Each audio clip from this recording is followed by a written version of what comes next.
Très bonne nouvelle pour la femme française d'origine comorienne qui a accouché 10 bébés en un seul coup, le 1er août 2025.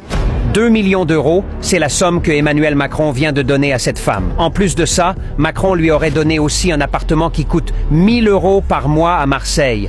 Tout ça à la charge de Macron. À partir dès maintenant même, cette femme verra son allocation familiale doublée. Vous savez pourquoi? Selon Macron, ce événement est le premier dans l'histoire de la France. Cette dame fait vraiment une fierté pour la France. C'est vraiment un acte très généreux de la part de Macron qui fait l'effet d'une bombe en France. L'histoire de cette femme fait qu'on ne peut même pas compter les femmes qui rêvent actuellement d'accoucher 10 enfants aussi. Famille, c'est fort. Allons maintenant ce que Macron a fait pour ses enfants. Tous les 10 enfants sans exception ont chacun un accès libre aux soins jusqu'à 20 ans, une double prime d'allocation scolaire à leur scolarisation, un kit de vivres alimentaires et de vêtements et une voiture pour leur déplacement. Vraiment, ces femmes le méritent. Elle femme a surpris tout le monde. 1er août 2025 en France. Pour ceux qui ne savent pas, voici l'histoire choc de cette femme. Amina, une femme française d'origine comorienne de 33 ans, a vécu un événement hors du commun. Elle a donné naissance à 10 en même temps. Oui, vous avez bien lu? 10 bébés. Un cas rare qui fait le tour de la France. Tout a commencé il y a quelques mois. En début de grossesse a senti que quelque chose n'était pas normal. Son ventre gonflait à une vitesse impressionnante et elle était constamment épuisée, hospitalisée à l'hôpital Nord de Marseille. Amina a vécu un véritable calvaire au quotidien. Alitée incapable de se déplacer seule, elle vomissait et peinait à s'alimenter. Mais aujourd'hui, après des semaines d'angoisse et d'efforts, elle a donné naissance à ses 10 enfants. Un exploit médical et humain qui suscite l'émotion partout en France. Amina et ses bébés viennent d'écrire une page d'histoire en France.